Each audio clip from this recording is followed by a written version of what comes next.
সবার থেকে আহ্বান জানাবো অবিলম্বে অনুমোদনহীন যে প্ল্যানগুলো রয়েছে এবং অনুমোদন দিয়ে আপনি বৈষম্য থেকে জনগণকে মুক্ত করুন এই আহ্বান জানিয়ে জনগণকে ধন্যবাদ জানিয়ে এই সভা আয়োজনকারী অভিনন্দন জানিয়ে আমার বক্তব্য শেষ করছি।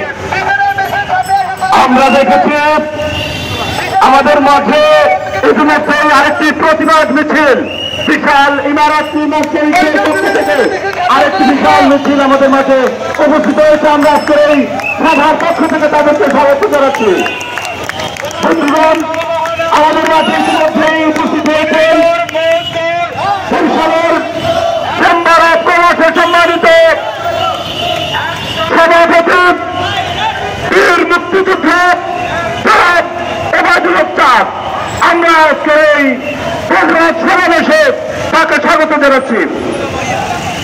আজকের এই প্রতিবাদ সমাবেশে এই পর্যায়ে বক্তব্য নিয়ে আসার জন্য অনুরোধ জানাচ্ছি লৌহজট সিলেট ব্যবসায়ী কল্যাণ সমিতির সম্মানিত সাধারণ সম্পাদক, বরিশাল চেম্বার অফ কমার্সের সম্মানিত পরিচালক, বিশিষ্ট ব্যবসায়ী, হাসিনা এন্টারপ্রাইজের স্বত্বাধিকারী জনাব হাফিজুর রহমান হীরা।